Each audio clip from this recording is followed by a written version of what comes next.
Hello students, Saraswati शिक्षण सदन agriculture की ऑनलाइन क्लासेज में आपका स्वागत है। मैं लवप्रीत सिंह आपको सब्जेक्ट पढ़ा रहा हूँ एग्रॉन 211 यानी कि क्रीप क्रॉप्स। और आज की अपनी क्रॉप है मक्का, जिसे मेज़ या कॉर्न या इंडियन कॉर्न भी कहते हैं।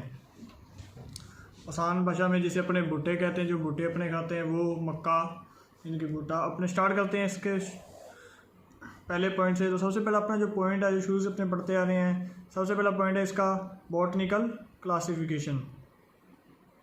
बॉटनिकल क्लासिफिकेशन, तो बॉटनिकल क्लासिफिकेशन में अपने पढ़ते हैं सबसे पहले इसका क्या बॉटनिकल नेम। बॉटनिकल नेम है इसका जिया मेज। बॉटनिकल नेम जिया मेज। उसके बाद इसकी फैमिली, जो इसकी फैमिली है वो है पोएसी। उसके बाद बात करते हैं इसकी क्रोमोसोम नंबर की। तो इसकी जो क्रोमोसोम नंबर है 2n = 20। अब बात करें अपने इसकी मेथड उपयोग की, importance and use. Importance and use की बात करें तो मक्के का उपयोग इसके लिए करते हैं, सबसे पहले ग्रेन यानी कि दाने के लिए भी किया जाता है। दूसरा इसका उपयोग अपने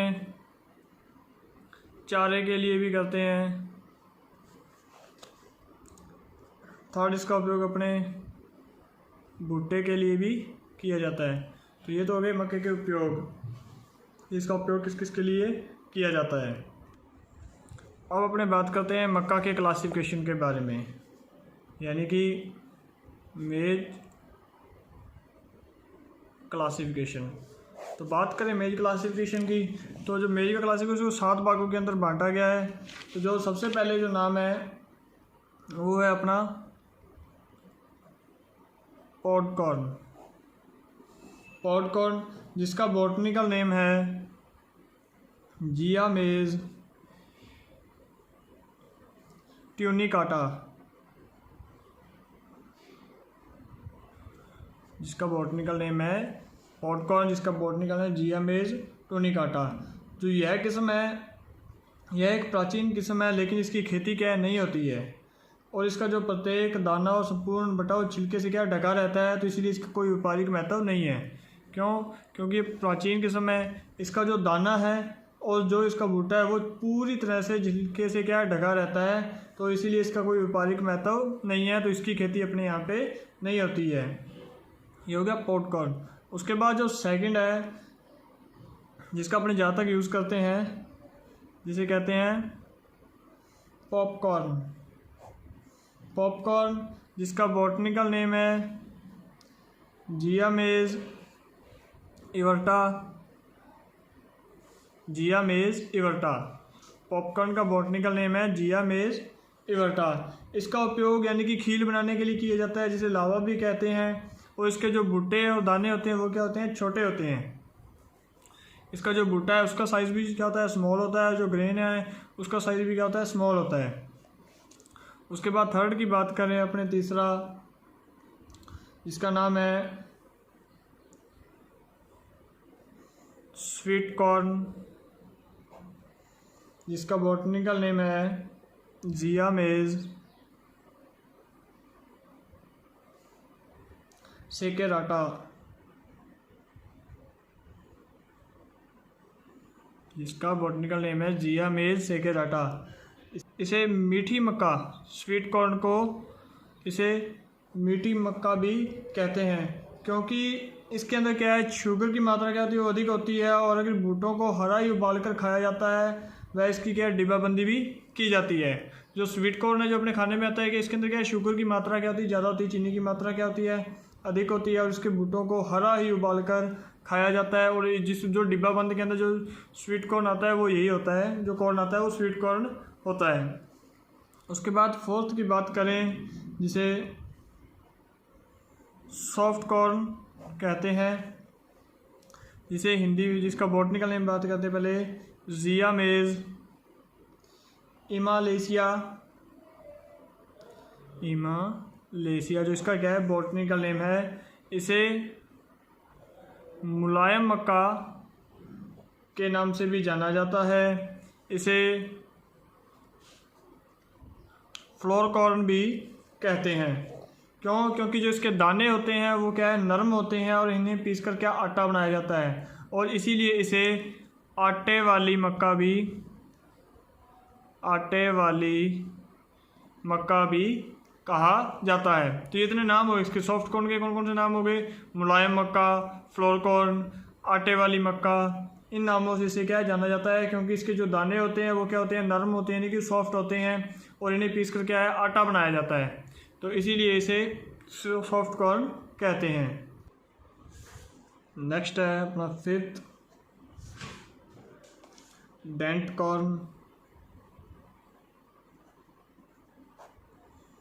नेक्स्ट अपना डेंट कॉर्न, जिसका बॉटनिकल नेम है जिया मेज इंडेनाटा।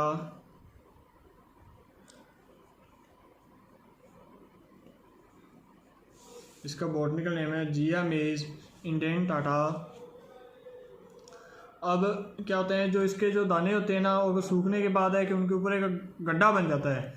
दाने सूखने के बाद उसके ऊपर गड्ढा बन जाता है। तो जिस प्रकार से इसकी जो शेप है वो किसके प्रकार की होती है, डेंट, यानी कि अपने दांत के प्रकार की हो जाती है। जिस प्रकार से अपने दांत के अंदर भी एक गड्ढा सा होता है ना, उस शेप के अंदर हो जाते हैं इसके दाने।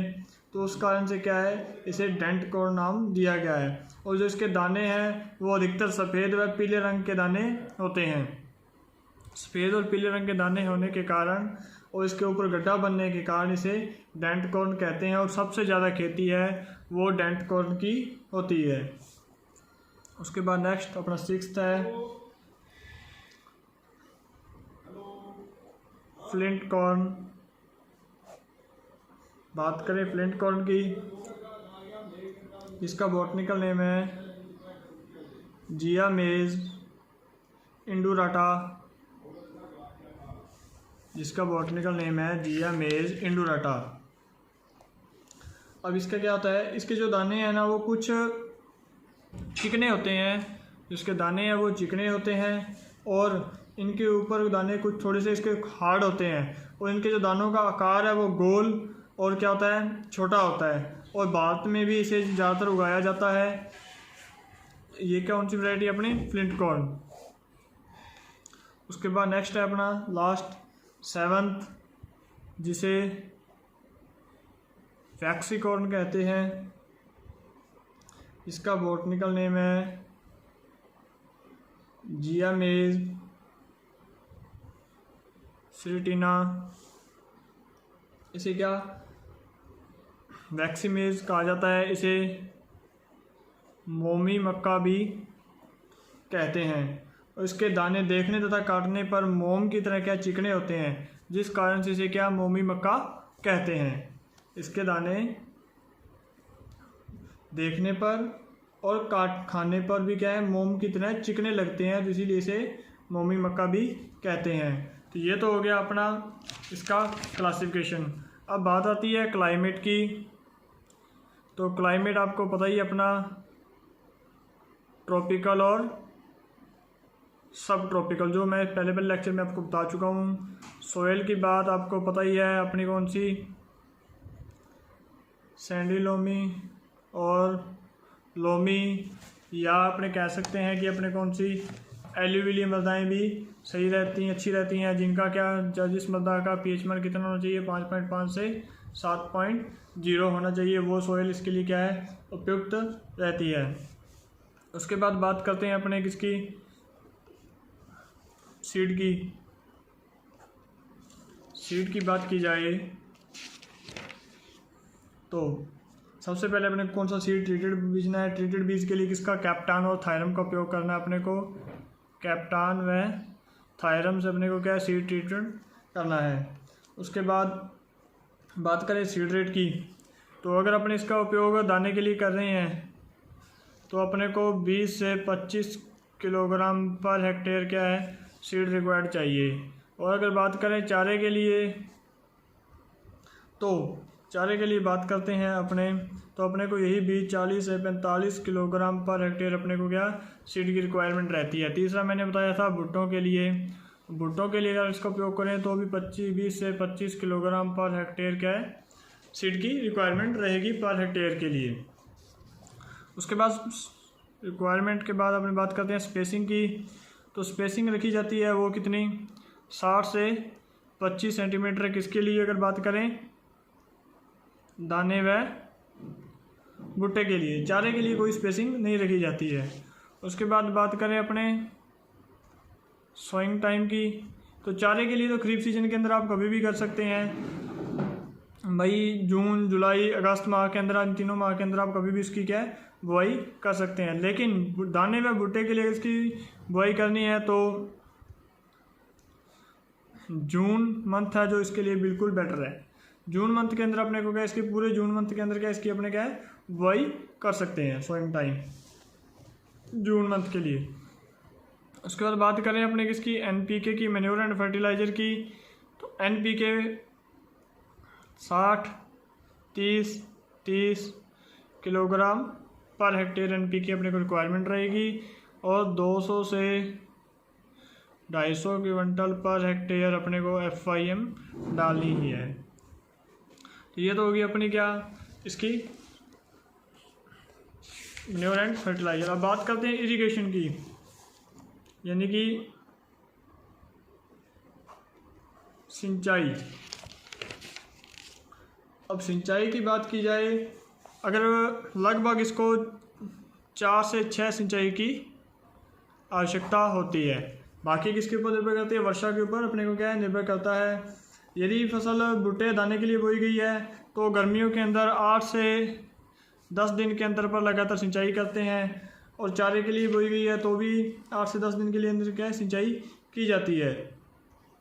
लेकिन अगर बात ध्यान रखें, अगर वर्षा हो जाती है तो अपने को वर्षा को ध्यान में रखते हुए अपने को क्या सिंचाई करनी है, अपने को टोटल 4 से 6 सिंचाई की आवश्यकता पड़ेगी अगर अपने फसल दाने के लिए व चारे के लिए बोई गई है। तो उसके बाद बात करते हैं अपने सिंचाई के बाद निराई गुड़ाई की। निराई गुड़ाई मैंने बता चुका हूँ। जब भी प्लांट की हाइट 8 से 10 सेंटीमीटर हो जाती है तो पहली निराई गुड़ाई करनी चाहिए, और पहली निराई गुड़ाई के बाद इसके अंदर ज़्यादा निराई गुड़ाई की आवश्यकता नहीं पड़ती। अगर चारे के लिए बोई गई है तो अपने को कोई भी निराई गुड़ाई की आवश्यकता नहीं है। और अगर इसके अंदर कचरा हो जाता है, केमिकल का कंट्रोल करना है तो केमिकल कंट्रोल के लिए एट्राजिन का उपयोग किया जाता है। खरपतवारों को नष्ट करने के लिए एट्राजिन जो केमिकल है उसका उपयोग करते हैं। एट्राजिन 50% जो आता है उसका उपयोग किया जाता है। उसके बाद बात करें इसकी कटाई की। इसकी कटाई कब करते हैं, कटाई की बात करें तो अगर चारे के लिए है तो 60 से 65 दिन के बाद क्या है कटाई के लिए तैयार हो जाती है। और अगर बात करें दाने के लिए बात करते हैं तो जो अर्ली वैरायटीज़ हैं वो तो 75 से 85 दिन के अंदर, जो लेट वैरायटीज़ हैं वो 90 से 115 दिन के अंदर पक कर क्या हो जाती हैं तैयार हो जाती हैं। और जब दानों के अंदर नमी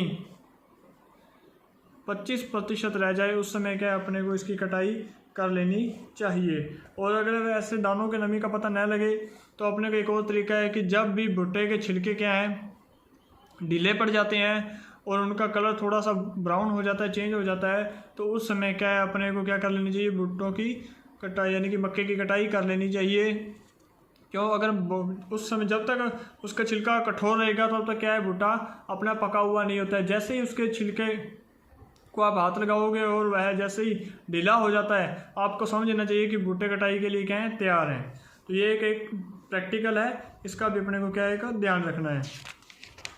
उसके बाद बात करते हैं अपने किसकी, उपज की बात की जाए तो अपने को अगर बात करें भुट्टों की, अगर भुट्टों के लिए खेती की तो भुट्टों की बात करें तो 30 से 75 हज़ार पर हेक्टेयर अपने को क्या भुट्टों की प्राप्ति होती है। ये तो होगी अपने भुट्टों की बात। अब बात करें दाने की, दाने से कितनी उपज मिलेगी, तो दाने की उपज बात करें तो 30 से 40 क्विंटल पर हेक्टेयर अपने को दाने की प्राप्ति होती है। अगर आप बात करें चारे की तो 200 से 250 क्विंटल पर हेक्टेयर अपने को क्या है हरा चारा प्राप्त होता है।